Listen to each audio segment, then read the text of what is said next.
I'm going to ask a controversial question here to start off our week, Stugotz. Is Sam Hauser a better long-range shooter than Larry Bird at lebatard Show? Shot for your life? No, different question. That is not the same question. Okay. It is not shot for your life. It is simply, is Sam Hauser, because at some point, right, the legends of our youth, we're going to disrespect them the way Anthony Edwards disrespected Kevin Durant during that game. Everyone except for Michael Jordan. Yep. I'm with you on that. I think Sam Hauser is a better long-range shooter than Larry Bird. I think all of the skills in this sport have gotten to such a crazy place that the shot that's most valuable, people are better at it today because that's where the money is than they've ever been. Brian Scalabrine said the thing, Stugotz. Yep, Scal. He said the code red was ordered and that Eric Spoelstra. Come on. What are you shaking your head about, Roy? Skull.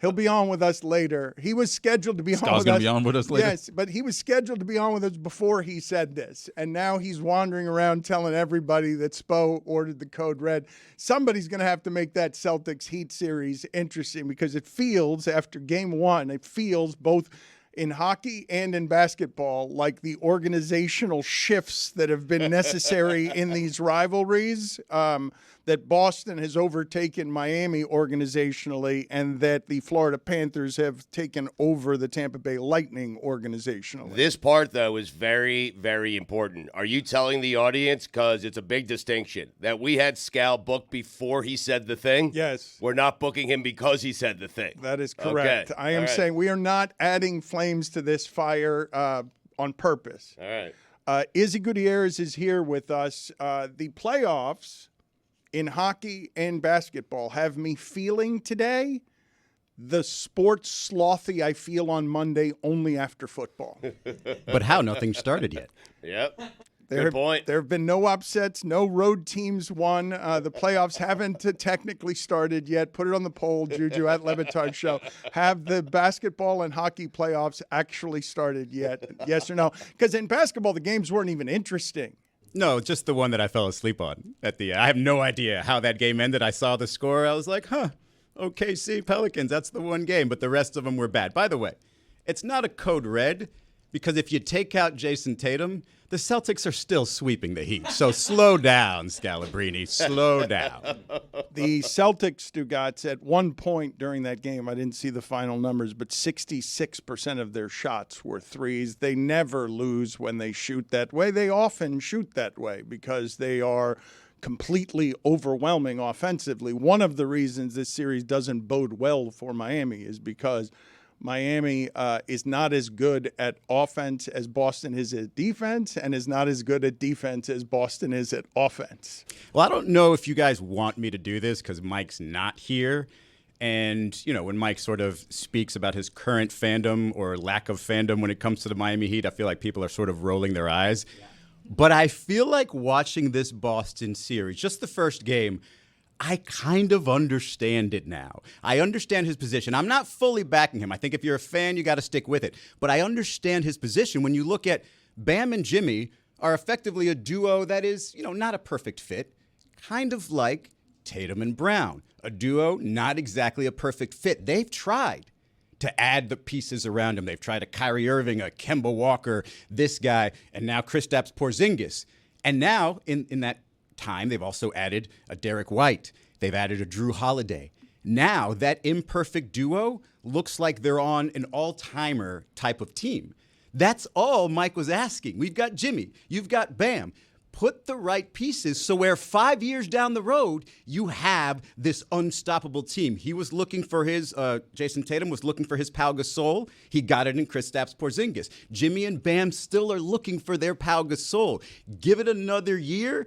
And this is where I'm saying with Mike is like, don't give up. Give it another year because Woj is telling you Miami's in position to maybe get another big-time player next year. And what will that team look like? It would look way better if you're playing with a Donovan Mitchell in there the same way this Celtics team looks with a Kristaps Porzingis. So the Celtics are actually doing the Heat thing better than the Heat. Tyler Hero has done some damage to his value over the last few games of inefficiencies. And I don't know about the rest of you as it regards this sport, But I still find it disorienting to see the 7'3" guy shooting from 30 feet. So well, too. Why would anybody block that shot? That has been almost the entirety of my life a terrible shot. Imagine Kareem shooting from that distance. That's what it's like to see the 7'3" guy do that. I talked to I was surprised by this. I talked to a person that's high ranking in the NBA who would know stuff about player evaluation, who said he would take 13 centers over Bam. Really? 13 centers. Huh. And Don't talk to that person anymore. Did he list them? he did. Really? I'm gonna get the list for you. Porzingis was one of them, but one of the reasons for it is the stretching of the floor that Bam doesn't do the way Porzingis does. I still don't think watching that game that Bam wants to be taking the threes. He'll take them, but it doesn't feel like he wants to be taking them. Not his job. There's a whole other side of the floor that Porzingis could not do any of the things that Bam does. Izzy, you made good points, but they are playing without Jimmy Butler. I mean, it should be noted. No. I'm not saying that this Heat team is what it is. I'm saying if Jimmy was there, they would still You are be saying underdogs. this Heat team is what it is. That is what you're saying. You're saying it is what it is. I don't know what that is. What is that? You got me.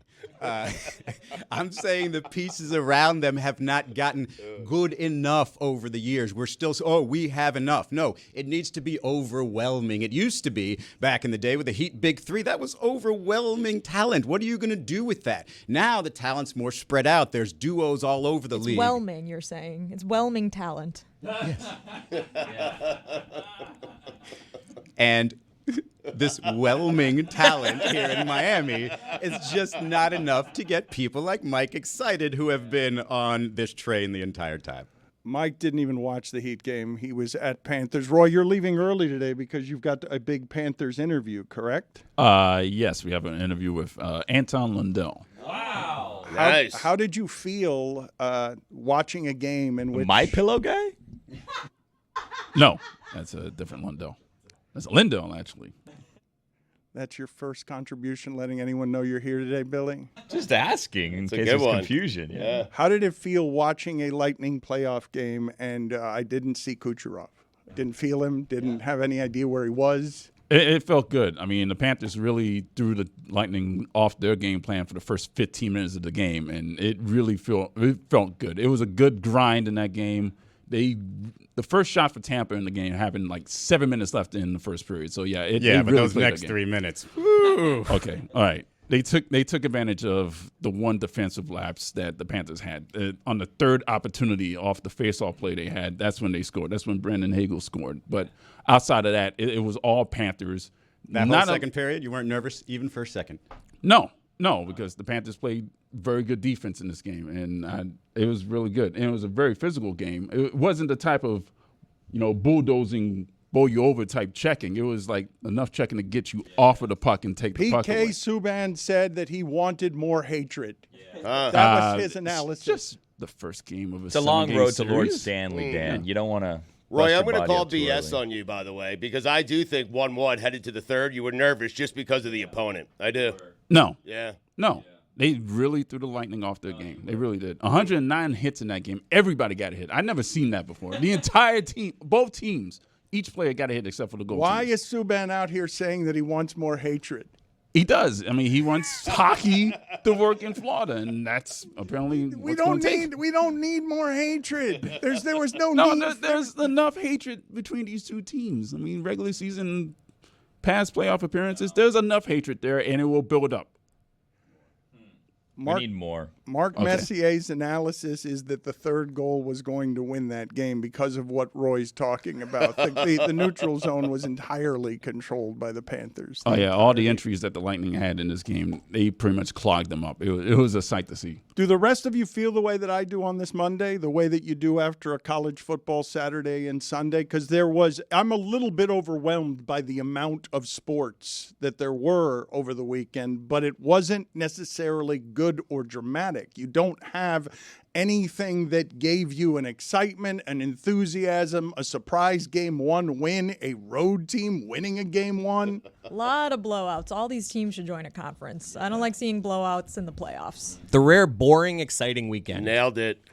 Was it? It was like there was a lot going on, but there wasn't a lot of interesting stuff I going felt on. like it's generally how I feel when I go to Vegas. I'm excited when I go there, and by the time I'm leaving, I feel dirty and Don't broke. ever want to be here Yeah. again. And it was worse for South Florida fans because it was all over by 3 p.m. And then you've got all this other sports to watch, but you're already hungover. This is another problem, that all of their games in the first 2 games, they've got another conflict the next time. They're giving me both games that have stakes that I care about at exactly the same time. I need it spread out. There was an outlier to this. The Jets beat the Avalanche 7-6. Yep. 13 goals in that game. Yep. Yeah, Thank that you. was a banger. Thank that was you. a banger. You're right. There was something. And the Barn game burner. that you missed because you fell asleep busy in basketball, C.J. McCollum had a bad shot late. He was well guarded, and they missed Zion at the end. Got it. Thanks. I was watching golf yesterday. Nelly Corda. I mean, And Scottie Scheffler, yeah, my a God. couple of stars. Why is he playing so much? Take a week off, buddy. Are you having a kid or not? Jeez. It was a Louise. signature event, so I think there's a bigger purse if you play. RBC Heritage. Yeah, the Heritage. Yeah. It's a Yeah. lot of the pros like that tournament. Yeah, he's tight on money. He needs to. If you guys were that great at golf, you'd want to play. I'd never stop playing. all the time. Oh, I You guys are wish. You guys are sitting here saying, "Why is he playing we so all much?" suck at golf. If Because I he's was that- better Play than like that. everybody. If I was that great at golf, I would hate golf because of the amount of time that I need to dedicate to golf to be that great at golf. But I think what Chris is saying is you just won a green jacket. You just had a kid. Like, take a weekend off. I don't think he had the kid yet. No, I don't think Really? he had Yeah. Oh, Stubborn one. huh. Oddly enough, he wasn't willing to leave the RBC for the Wait, you kid. think he had the kid in between Sunday at the Masters and this weekend? That's what I thought. If he yes. had the kid, it would explain why he's playing so much golf. Billy, what do you feel like you're great at? If you're saying I don't want to put in the effort to be great. No, I didn't say I don't want to put in the effort to be great. I never said that. Don't put those words in my mouth. What you said is that kind of greatness, you would hate golf because of the effort that you had to put in to be that great. I would be tired of playing golf if I was that great at golf because of how much time and effort I would dedicate to golf. It would be boring to me at that point. It'd become a chore. Stugatz has proven you can dedicate a lot of time to it and not be that good. Yes, I have. It's actually stunning. While telling everybody how great he is at golf. That's the thing. I can't believe how average he is at golf for how much golf he plays. Like the one time that I played with him, I was like, Yeah. this is, I'm actually impressed by Stu on the golf course because he clearly has a herniated disc somewhere. Like there's an like injury 5 of out them, there, yes, but yeah. he is swinging away. L2, L3, L4, and I believe now L6 and L7. I believe. I haven't That's been what a lot to of the Ls. doctor. in the draft, Yes, I know. Stugatz's cure, instead of stretching self-care for all that ails his back for years, is to get the shot that pregnant women get The big shot. to give birth, the epidural shot. That is, it's not to repair anything. It's just simply to soak it in medicines. It's a bridge to the next shot. Put it on the poll at Lebatard Show. Is Stugatz's golf game a medical shot as a bridge to another medical shot?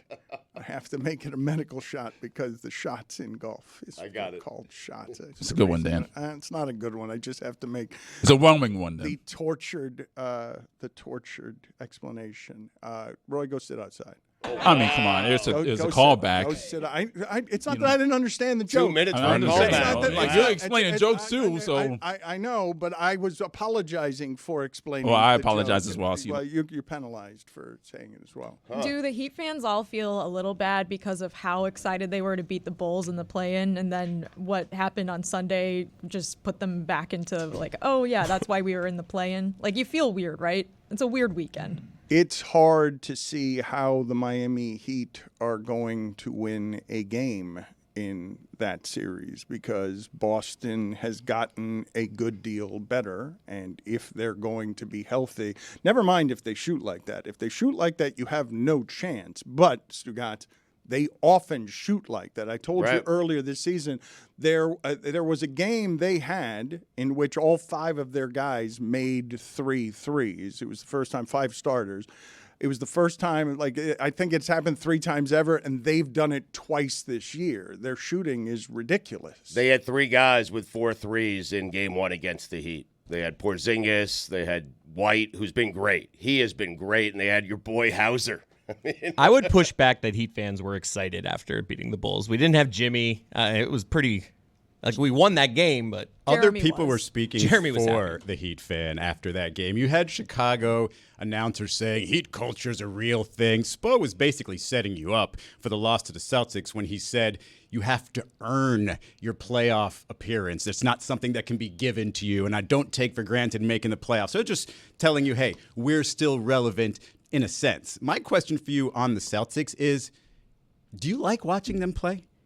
Isn't that the style of basketball that people just get annoyed by? It's just like tic-tac-toe, easy three. If you don't like it, then you don't like what the modern game has become in general. Because they're the ones who have perfected it. They're doing that better than anybody in the league is doing it. So you may have objections. Golden State started it, though, right? I mean, yes, but they're doing it better now than anybody. And if you don't like the way they're playing, and they're plenty, Trae Young's available by trade right now. He doesn't play any defense, but the evolution of the game has bothered a great many people because of how it is that you're playing along the perimeter and shooting from a million feet away. And all of a sudden, what you used to like about the post and playoff basketball is gone. Trade Young. I thought I stepped right on that one. I thought exactly what Stu did. I thought of the Warriors, and that's when I watching them play. I'm like, well, wait a second. It's not just Steph and Clay here.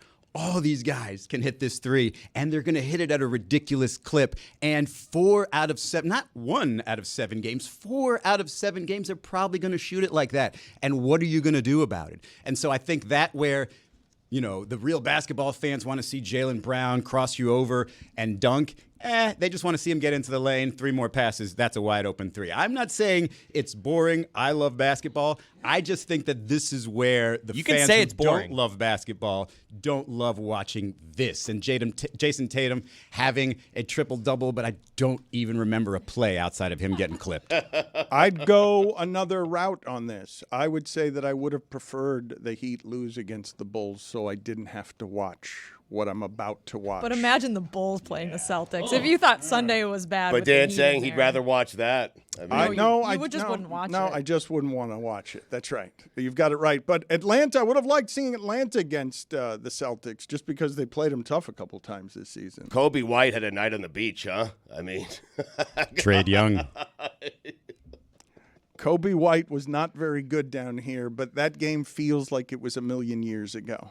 That game against the Chicago Bulls. It does. And really, like, when I think of Heat fans reacting to that game, I'm just thinking about how last night I opened TikTok and the first video I saw was Jeremy reacting to the Bulls, the win over the Bulls from Friday night. And I was like, why is he so happy? The Heat just lost today. And then I realized it was like a 3-day-old video. And I was like, that's hilarious. Suspiciously, Jeremy is out today, doesn't want to deal with any of the shame that would be coming his way. A couple of the moments, though, from the weekend in basketball, Stugotz. Damian Lillard with Giannis out. They drag the Pacers, and Damian Lillard, you are seeing here some B-roll of him on the court. Stephen A. Smith has reported that he's unhappy there. A lot of people are talking about if there's a first-round exit, he's going to leave Milwaukee or want to be out of Milwaukee. But this part feels good, where he's at the center of everything. He's been at Coachella the last couple of years during the playoffs. He was lamenting that. And here you can see him mouthing, "This is why you brought me here. This is what you brought me here for." But for me, the thing that I wanted to analyze with you guys because of how disrespectful it was. So Anthony Edwards has said that Kevin Durant is his favorite player. And on the court, you can see him mouthing some form of "you can't bleeping guard me" when Kevin Durant is on him. Go ahead and enroll that. And so he hits the 3 in his face, and as they're running down the court, he says to me, "What the bleep did I tell you?" and calls him an old ass right to his face.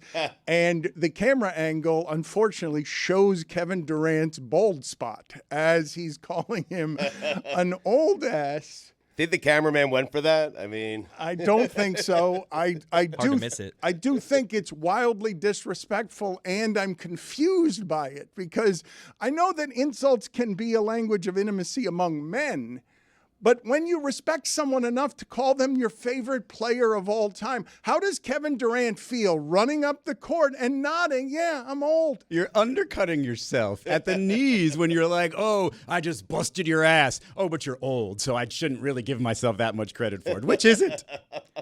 The Timberwolves liked calling the Clippers old on the sidelines, and you saw, Stugatz, why in that OKC game, why some people don't trust youth in the playoffs, because youth can be knuckleheaded. But Durant is smiling at being called old. He is smiling in Edwards' face. I mean, he gets it, right? It's kind of like the passing of the torch, that kind of thing. What do you mean he gets it? I mean, he grew up idolizing Kevin Durant. Now he's playing against Kevin Durant and beating him. But guess what, though? It's disrespectful, and as he says it in his face, my guess is the competitor in Kevin Durant is made agitated by it. In this game, they happen to be down 25, but I'm guessing he's smiling in a way that thinks vengeance. He's not smiling in a way that thinks he's actually happy about that. He should have said back, "You're young and you're a knucklehead." That would have been a good comeback. Youth can be knuckleheaded. You knucklehead.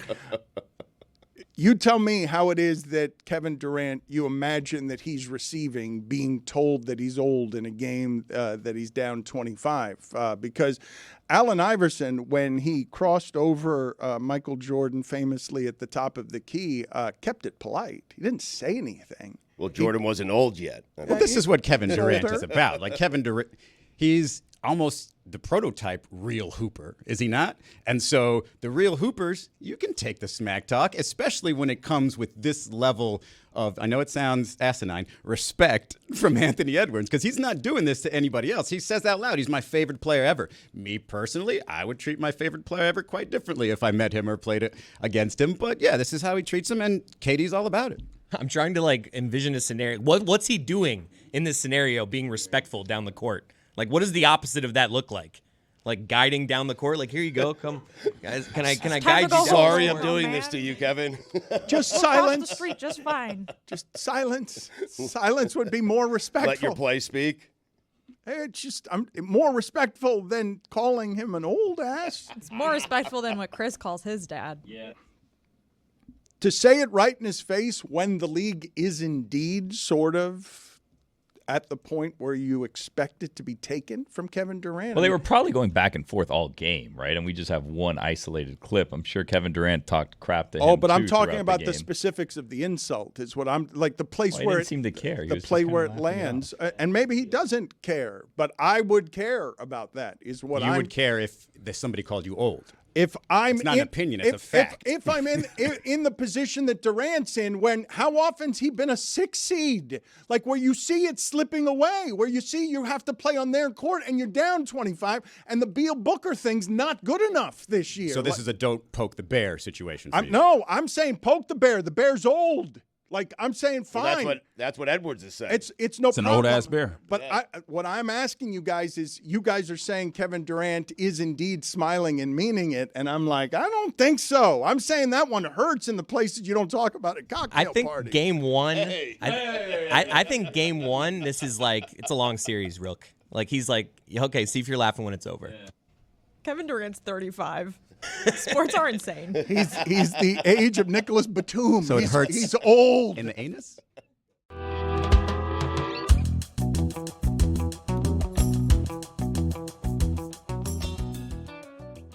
Brian Scalabrine is in the middle of it right now. He is catching heat from every angle. Clearly, Drew Holiday pushed Caleb Martin into Jason Tatum, but Scalabrine is out here calling dirty play. He is saying that the code red was ordered. So tell me how you imagine, Scalabrine, and it's good to see you again. Tell me how you imagine that code red was ordered. I should tell you on the front end that the reason the timeout was called with a minute and a half left is because he was challenging something on the court.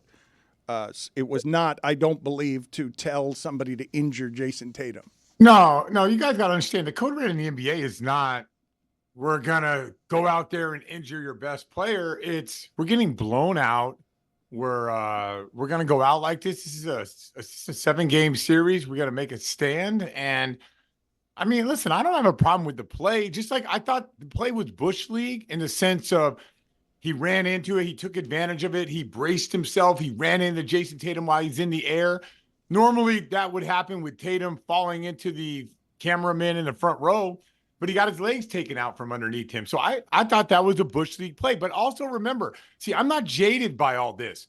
When Jaylen Brown did that thing to Duncan Robinson, I thought that was Bush League too. And my response when that happened was, I'm not sure the Miami Heat are the team you want to do, like questionable fouls against, because they always will get the last laugh on this one. And that's exactly what happened in that game. And I didn't want a foul to happen to our superstar player where he ends up being out because Jaylen Brown, yanks on Duncan Robinson's arm. But I'm sure when you guys saw that play, you were thinking, oh, I can't believe Jaylen Brown would do this. And then I'm sure when D Wade rolled up on Rondo and almost dislocated his arm, you probably had this, well, what was Rondo doing in the way? So I see it from both sides. And my problem with the people who follow the Miami Heat is you guys only look at it one way.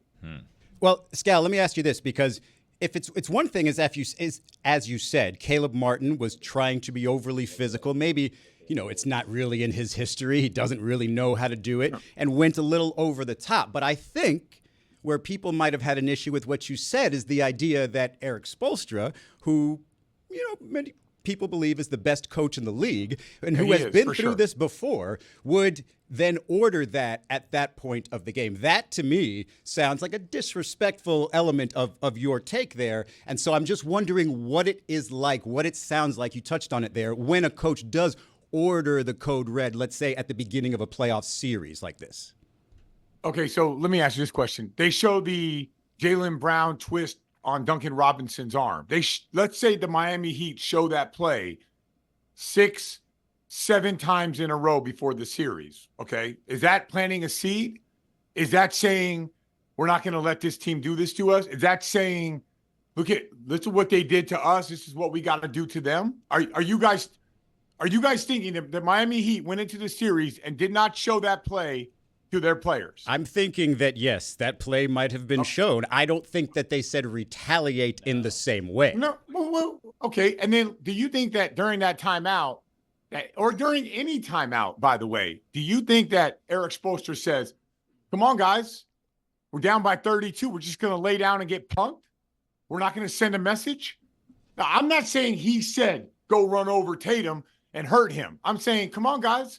We're going to send a message to these guys. We're on a long series right here. This is what we're going to do. Now, if you think that was not said throughout that game when they're getting punked by the Celtics, if you think that was not said, then I think you guys don't buy into your Heat culture of the biggest, strongest, nastiest, toughest team in the NBA. They're the ones that put it down in the paint, right? Yeah, I believe They're the ones that was lay said. it out there. I believe that was said throughout the game, and I believe the response you saw was in the fourth quarter where they got the game back to 14. This element, this part of the game where Caleb Martin took him out, that was after they showed, hey, we got some fight in us, yada, yada. So this, again, to me, was Caleb Martin just trying to do something, be a little bit overly physical, not really great at it, and maybe got shoved by Drew Holiday. So I just think the implication of the coach ordering that is probably where people are like, I don't know about that. So this is how you would feel if Draymond Green ran into LeBron James? Draymond Green and Caleb Martin, two totally No, different I'm just resumes. asking the simple question. If Draymond Green went up and just, bam, trucked, let's use any player. The national media is saying, it's all good. It's not a dirty They're not play. saying Are they I wouldn't saying Kerr Steve ordered Kerr it. ordered the code red, though? No, I wouldn't definitely. No, that historic. The Golden State Warriors don't have the baddest, meanest, nastiest team in the NBA. They don't have that on in the middle of their court. Scal, let me help you out. And by the way, listen, you guys don't get it twisted from my point of view. I love what the Miami Heat do. I love the way they play. Jimmy Butler is a hard guy for me not to like. Like the way that he brings it every single day. I get it. He's hurt and all these things. I have zero problem with the Miami Heat. I got zero problem with them. I know that this thing had gone back and forth before. And I told you guys when the Duncan Robinson thing happened and I was on the postgame show, I was like, dang it. Because if we face these guys again, they're going to use this play. And I would hate for one of our guys to go down and them using this play as a rallying cry. Do you really think that the Miami Heat did not use that? Which, by the way, I thought that was a Bush League play by Jaylen Brown as well. So I am just bringing up the simple fact that no one from the Boston media brought this up, and no one from the Miami Heat media brought this up. So I have to make sure that you guys understand what the real story is going into game 2, because it is not the Miami Heat beating the Boston Celtics in a 7-game series. The story of this series is this. This is the story of the series. Scal, let me help you out. Izzy, what he's saying is a code red is not directly ordered. He doesn't say, Caleb, hey, go hurt that guy. He insinuates it. That's all Scal is saying. So Kelly Oubre did not get the code red. He just accidentally hurt Jimmy, right? This is from Tim Reynolds. Scalabrine on Sirius NBA Radio repeats his claim this morning that Caleb Martin was dirty and Eric Spoelstra ordered the team to not lay down in the timeout, even made the code red allegation again. He also goes after Miami media for ignoring this, and then the dismount. Hold on. That's not true. Hold that's on. Not true. And then the If you're dismount. going to say, no. Hold I'm not on. gonna allow Hold Tim on. Reynolds One to more do that. word. No. One more word. We're not going to just. Yawn. Yawn is what Reynolds says. Yawn. No, I don't care what Reynolds says. I am mad at I'm with you. The Boston media at this one. I'm not Miami. Why would they call out Eric Spoelstra? I get that. I'm mad at the Boston media for not challenging Joe Mazzulla in saying, do you think that was a dirty play? 31 seconds after Eric Spoelstra calls a timeout. That's all I said. Look, I have the Miami Heat media, I do not expect them to make this a story. The Boston media, I expect them to make it a story. So listen, I'm just going to be as clear. I'm not ducking or running. I'm saying if you're going to get my word, just get it right. Yes, I think Eric Spoelstra challenged his team. Yes, I think Caleb Martin made a dirty play. Yes, I expect dirty plays throughout this series because the Miami Heat are in an uphill battle. And yes, I was mad at the Boston media for not making this more of a story. You can't handle the truth. I've got a couple of questions for you that might be a little bit sacrilegious. Is this the best Boston Celtics team you've ever seen? I was on the 08 team, so the best team I've ever covered by far. But I would say the margin between them and the next best, you know what?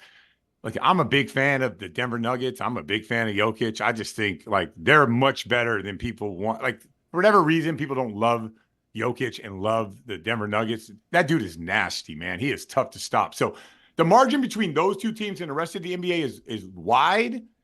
But I don't, this team is definitely the best team that I've covered. And I started covering a team in 2012. Here's the other conversation I want to have with you, and I'm really interested in what your answer is to this. You proved to people a long time ago in a challenge how great you actually are at basketball, people who call you a scrub or whatever, by going after a bunch of guys who challenge you and dusting all of them.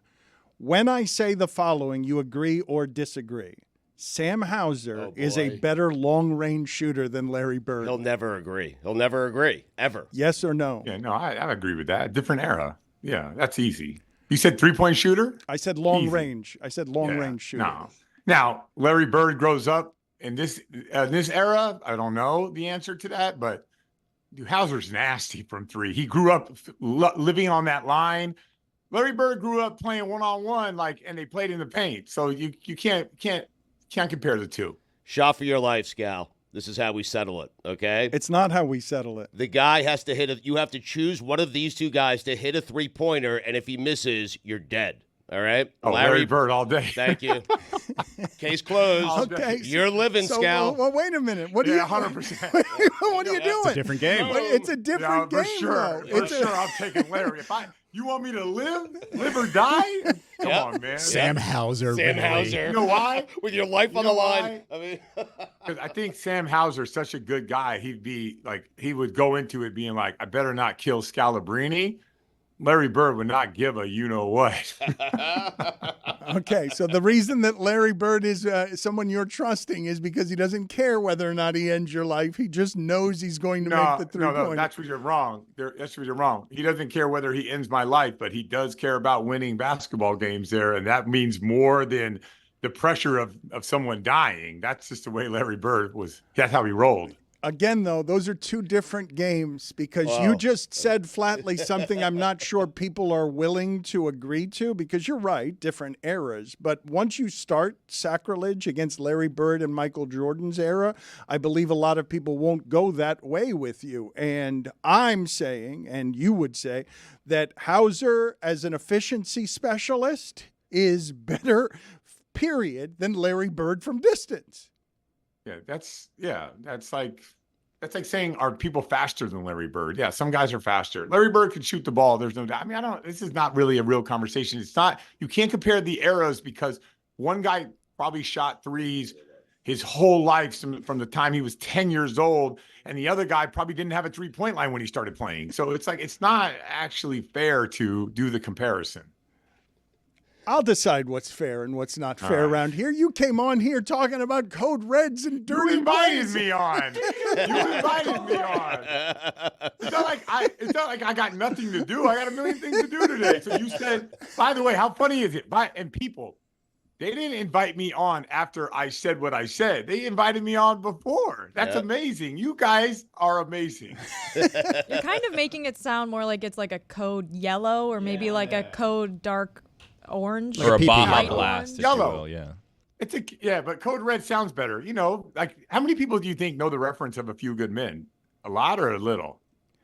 Put it on the poll, please, Juju, at lebatard show. Do a lot of people know what the code red reference means from A Few Good Men? It is 30 years old, the movie. You can't handle the truth. That's right. Good. Nice. Scal, how many centers in the NBA do you think are better than Bam? 2?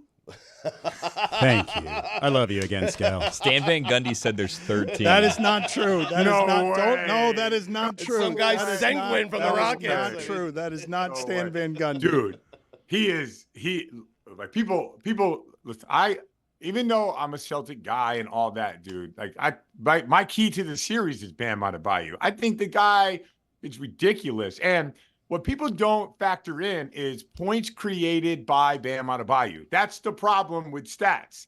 Like the dribble handoff series, the screen series, like all that stuff is created by him. That he goes away. If the Miami Heat were good, it wouldn't be Jimmy Butler that deserves the MVP. It would be Bam Adebayo. People are crazy. How do you compare him to Yusuf Nurkic? Not even close.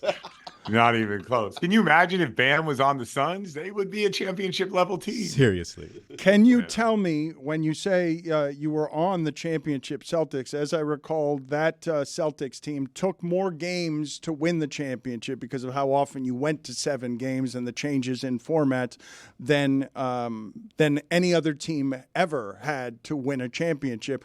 I believe these Celtics are better, Brian. I believe they've been more crushing to their opposition, that there's bigger distance between them and everyone they're playing. The game they played yesterday, they've been playing all season, just like that, where they win by 20 and 30 points and make it look super easy, because if they're not the best three-point shooting team ever, they're right there with any that's ever shot a basketball.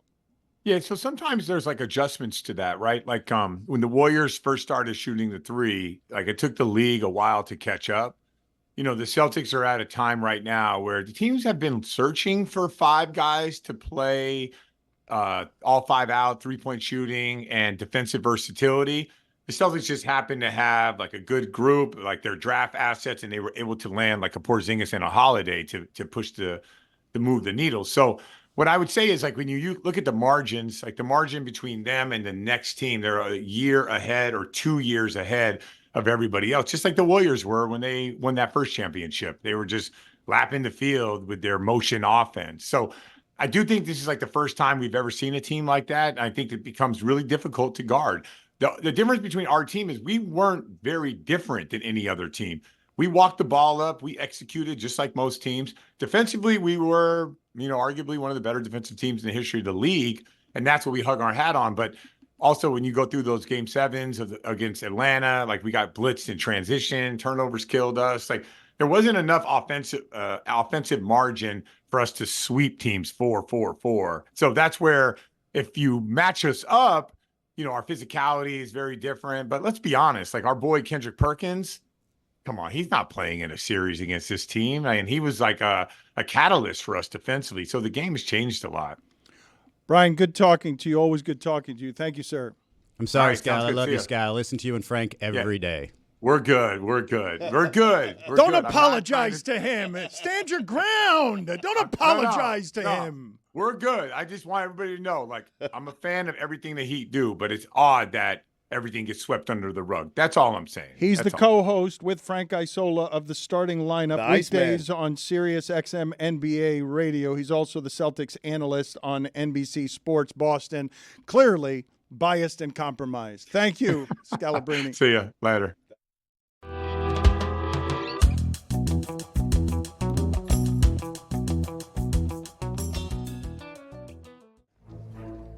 It is time for Stu Gats to share his game notes.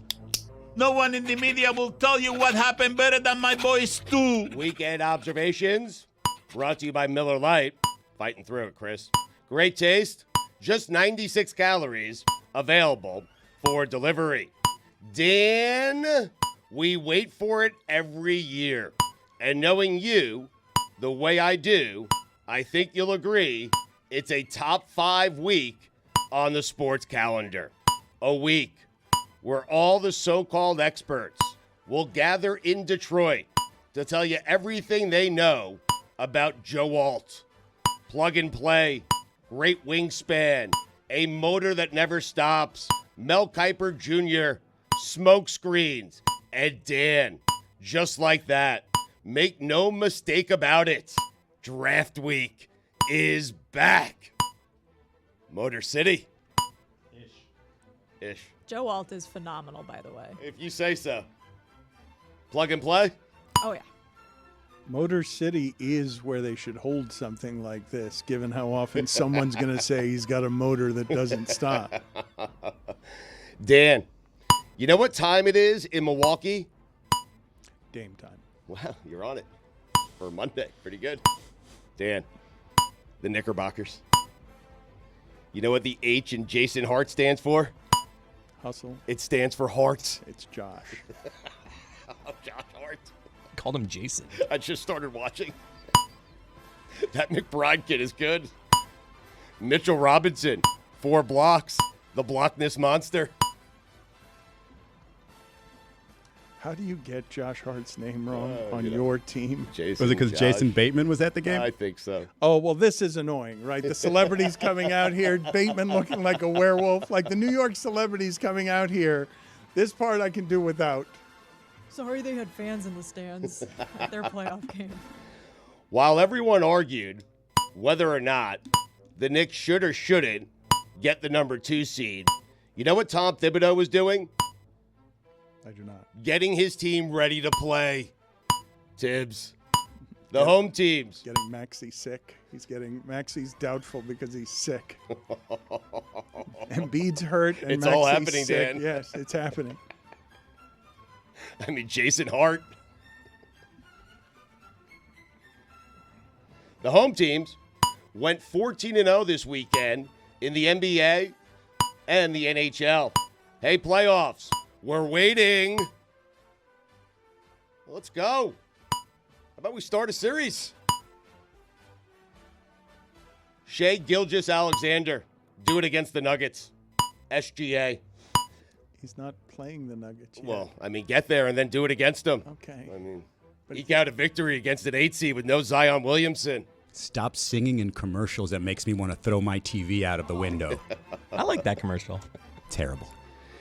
Jeremy Taché tweeting, quote, Tyler Hero is going to do the thing this postseason. I could feel it in my bones, unquote. If the thing is being a mess on both ends of the court, then he's most definitely doing the thing.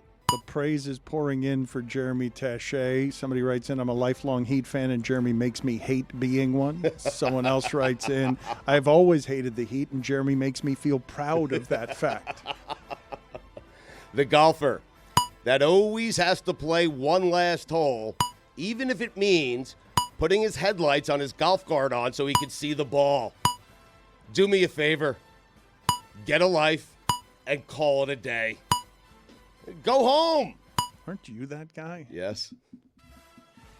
I was playing with that guy last week, and that guy said, hey, stick around. I said, I want to go home. It's dinner time. He said, no, stick around. I said, why? He said, I need your headlights. Come on. Headlights on a golf cart, huh? Yeah. Yep. 2 Americas. Anthony Edwards, 33 points, 9 rebounds, 6 assists. Dan, You know what the A in Ant Edwards stands for? Arrived. Awesome. Okay. But what about do it against Denver? No, he doesn't have to do it against Denver? Not yet. Okay. Well, but because he's not also playing Denver the same way that Shea Gilgeous-Alexander? Just Shea, yeah. Okay. Unimpressive victory for Shea. All right. Just saying. Minnesota, impressive victory. Agreed. Durant, Booker, Bradley Beal. Beal. Jesus. What a waste. It's not good. Okay. That's all I have for it. Bradley Beal is not good. He's okay. Not the real deal. Tough day for Heat fans. Tough weekend for Heat fans. Having to watch Tyler Hero do that and Dame Lillard do that. What could have been? Salvador Perez doesn't see black and orange when he plays the Orioles. He just sees red. Salvi. Man United. Survive and advance. Man U. Houston Astros. 9 games under 500. Dusty Baker. Hot seat? Wait a second. What? Dusty's not He's still not there. their manager. He's not. Wow. Okay. That explains everything. Bring him back? Who is the Astros manager? You asked too many questions. You don't like the follow-up? Dan? It's one of the first things that left in terms of sports knowledge when I started clearing out space. Baseball managers. And numbers, Who's jersey the numbers. most famous Astros fan, Dan? I got to look it up for you here. Guy Jesse. Fieri. Oh, no, that's a good one. I made that up.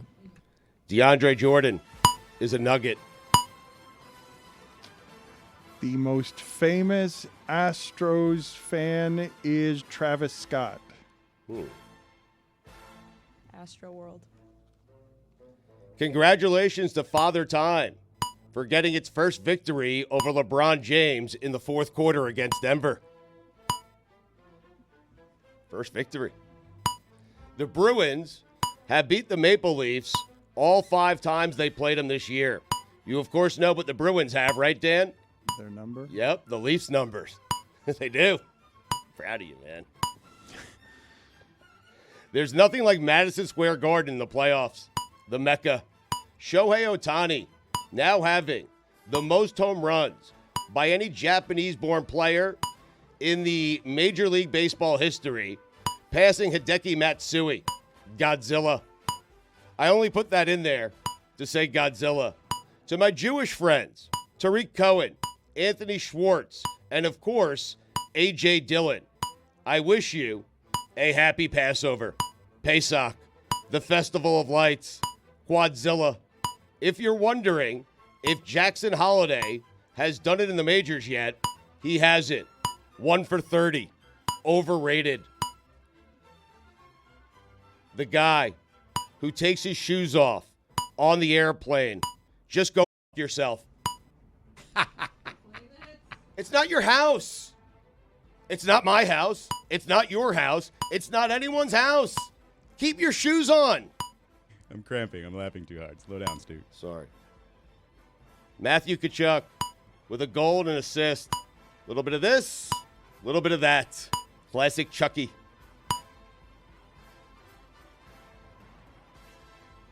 What Drew Holiday doesn't always show up in the box scores.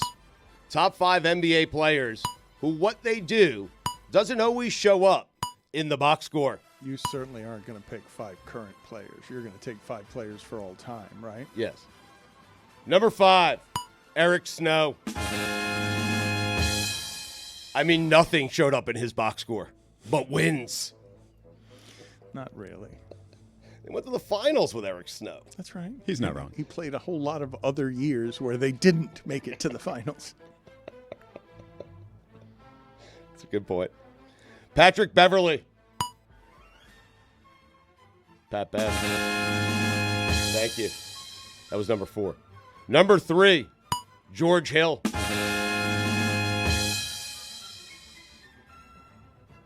What's that face, Izzy?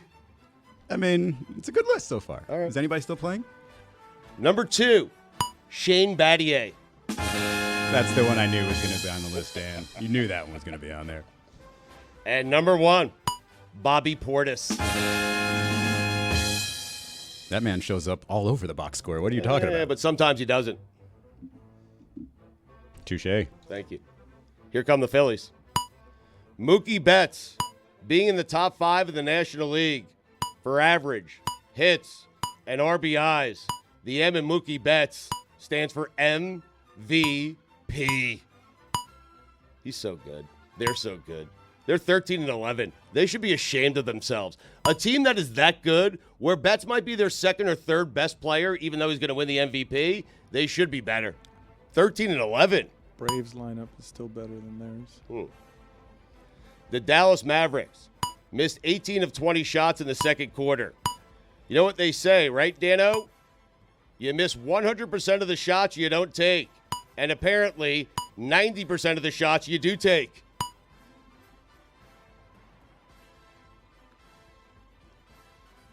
Did you get that one, Dan? Yeah. Stash this away in the Something to Ponder file. Are the Bucks better without Giannis? Oh, come on. No need Where's to the discuss now. Just stash it away for a rainy day. What do you mean, oh, come on? Headline. Dan Patrick reveals interest from potential successors for his show. Dan, let's talk. DP. Ice. Underrated thing. Put it on the poll, Juju at Lebatard Show. Is ice underrated? Have a drink with ice and then have one without ice and tell me it's not underrated. The things you do while driving around the Midwest on a gummy in the passenger seat of a car. Top 5 underrated things. Number 5, Michael Jordan's passing. Number 4, Michael Jordan's work ethic. Number 3, Michael Jordan's defense. Number 2, Michael Jordan's mid-range game. These are just all of the underrated things in the world? Yes. Ice and then these things. Okay. Number 1, Michael Jordan. Dan, the Metropolitans. Michael Jordan is underrated. Oh, he is, yeah. Okay. He won a NASCAR race this weekend. I mean, he's underrated. You don't think that he is? No. I think that proves it. Congratulations to the Rams, who for the first time since 2016 have a first-round pick. That's nuts. They were all in. We made a big deal. They were all in. They won the championship. They were all in, remember? The C in Caleb Martin stands for Code Red. Scottie Scheffler, do me a favor. Save some wins for everyone else. He's made something that is very, very difficult look easy, and I can't stand it. Another thought I had driving around the Midwest on a gummy in the passenger seat, how is John Franco not in the Hall of Fame?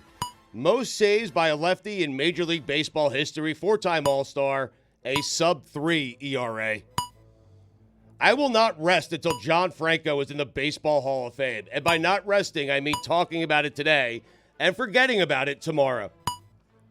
You were not going to rest if Dwayne Wade left the Miami Heat and played for anyone else until you blocked all of his abilities to Must get be a so tired. statue Yeah. outside of the arena, and you immediately forgot about it. Do as you soon see as it up you yet? said I it. mean, the idea I that work behind the scenes, all Dano. you do is rest. I need some rest. Franco's would be a great name for a pizzeria. Death, taxes, and Joel Embiid being questionable in a game where the 76ers really need him. Knicks fans chanting, "We want Boston" at the end of game 1 is peak Knicks fan and why everybody hates us. We're on to Boston already. Weren't they still yelling "Bleep Trey Young" as well? Weren't they also they doing were. that? Wasn't there a "Bleep Trey Young" chant that made an appearance? Jason Bateman looks like that because of a role, right? He's doing a role. That's Or he's just showing off that he can grow the hair because all of his friends are getting old too. Hey, people making mock drafts, stop putting hypothetical trades in. You're confusing everybody. Bill Barnwell put out the Jesus. all-trade first-round draft. Yes. Oh, I love it. You do? I love it. No. The Giants trading up for McCarthy, though, Stu? What about it? How about I trade you a 5th, and you give me you shuffling off to hell. Speaking of hell, Wow. Art Briles, Dan, those are the weekend observations. This is the Dan Lebatard Show with the Stugatz Podcast.